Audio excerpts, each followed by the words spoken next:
Before we get started, I'd like to welcome two people down that you got to know through the course of this film. Tom Riley and William Conform.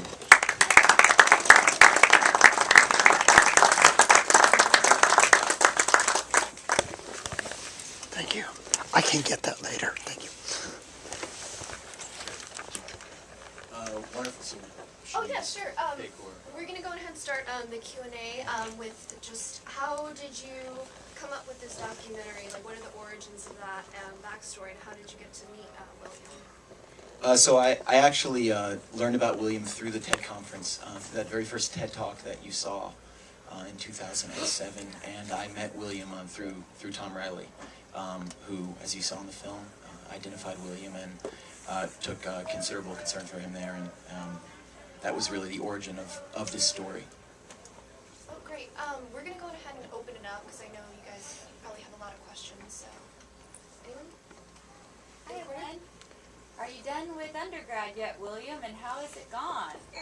So the question was, is William done with undergrad, and how is it going? I'm not yet done. I'm a junior right now, so I'll be finishing next year. It is going quite well. I'm really excited. And of course, I have to say, it's a little better than a B average. So.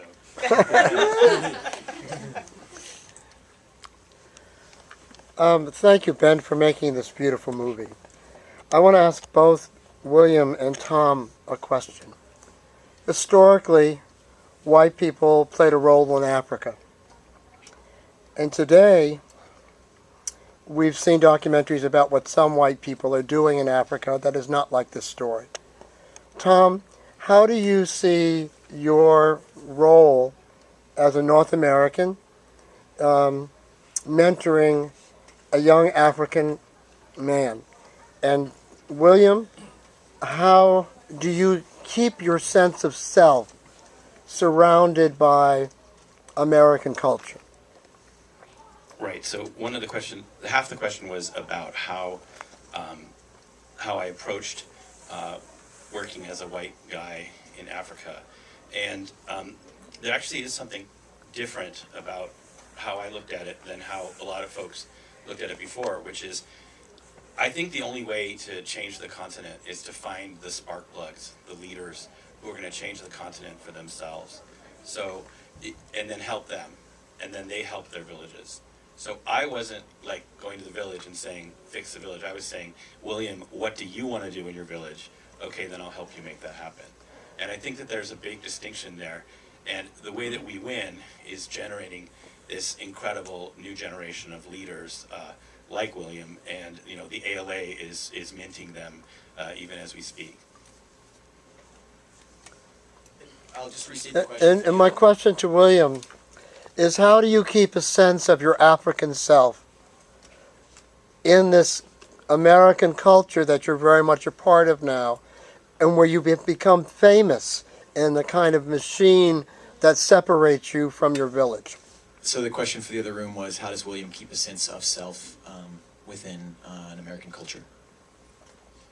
For me, I always try like to do the same thing that I used to do even before I came here. So whenever I'm in Malawi, I do the same thing that my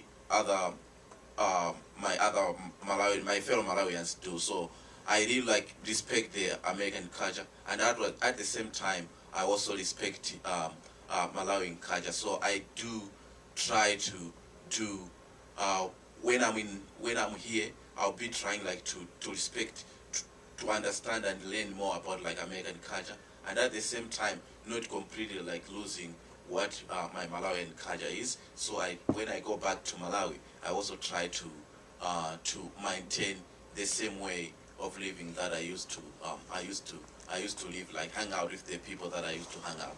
Yeah. And I would say also, it's not binary. There's also 2 years in South Africa. He was with kids from 52 countries, and he's traveled around some. And you know, I think it's great that he's getting exposures to lots of cultures, but obviously those are the two principal places he's been. And I'd just like to say that William got his first pair of cowboy boots today. Here in Austin, Texas. I don't think he's going to wear them every day, but he looks great in them today. Questions? In the corner? So William, what are your thoughts on what's next after school? The question for William, what are your thoughts on what's next after school?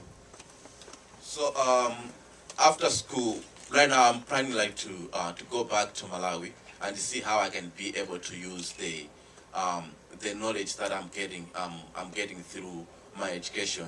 So one thing that I just want also to say, like you have seen like in the movie that I say that I'll be able to control my life. That I was living that if when I get like education, I'll be able to do whatever I can do, because most of people in my community that they didn't went to school, so most of them they become farmers. They became farmers not by chance, but because of the circumstances that they are in. So when I say that I'll be able to control like my life, then I'll be able to choose what I need to do when I go back like to Malawi. If I want to become a farmer, then it's sort of like a choice because I have like some education. So yeah, I'll be going back to Malawi. Yes, ma'am. Hi, thank you, first of all. What has happened with the money that's been generated from the book and other projects? Does it go back to your family and town, or is it being spread out now to other areas?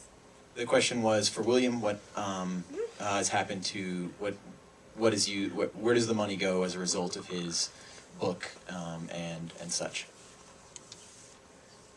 It's real simple. So everything that comes from the book, his movie contract, most of his speaking revenues and stuff just rolls into his own bank account, which he can use to support. You know, he's supporting 5 sisters in private school right now, just because he thinks it's the right thing to do. And then the money for the nonprofit projects in the village, this movie was funded by the Moving Windmills Project, which is a 501c3 nonprofit, and that takes the money in and allocates it both to village projects and to the film project. So the stuff that's his direct earnings goes to him, and then the stuff that goes to making the village better, we go through the nonprofit. Did I answer your question? I'm curious to know, thank you, I'm curious to know from William, have you seen any changes in the quality of life of your family as a result of these projects? Yeah, my life of my family has changed a lot. One of the projects that we worked on the solar water pump. We drew like a deep well and we installed a solar water pump. So everyone in the village can come and get water. It's one of the clean drinking water in the area. So most women, they don't spend a lot of time like going to collect water. So that's some of the changes through this project. And also like for education part now, we have built like three blocks of school with like 2 classrooms each. So now the students, they are like learning in good environment. So those are some of the changes that are happening through. William's also really modest. None of the school blocks in Malawi have light and power, but all of the ones he did do. And we're basically going to try and keep building more school buildings until they can knock the other one. The one that he grew up with is not very nice, let me just say. I wanted to tell you 2 really quick anecdotes, some behind the scenes that I think are fun. One is, when the politician comes out when they're dedicating the school, every word out of his mouth is a lie. Absolutely none of the things he says is true, and I think that's true of politics all over the world, so I think that's cool. And also, at the end, when you see the contract with Chiwetel and stuff, that's actually a really interesting story. William's book agent got a call saying this movie star, Chiwetel Ejiofor, who was in Salt in 2012, and Children of Men and stuff, and yeah, exactly, he's an amazing actor.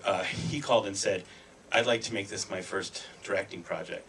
So then William and he had a conference call, and then, had a first call, and then Brian and me and William had a conference call with him, and then Brian and me met him in New York for drinks, and then he went to visit Malawi with William, and only then did it come down to, so I was really the scribe at the end, just we had to sign the deal, but those guys figured it out for themselves.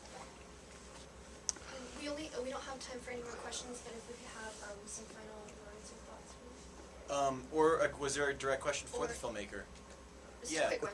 That's Phil, cool. filmmaker question. You've kept the film very simple in a very volatile political climate, except for the politician who we all, I think, knew was being a politician. Yeah. How did you keep it within that frame? Because it's so beautifully told that way. Second question.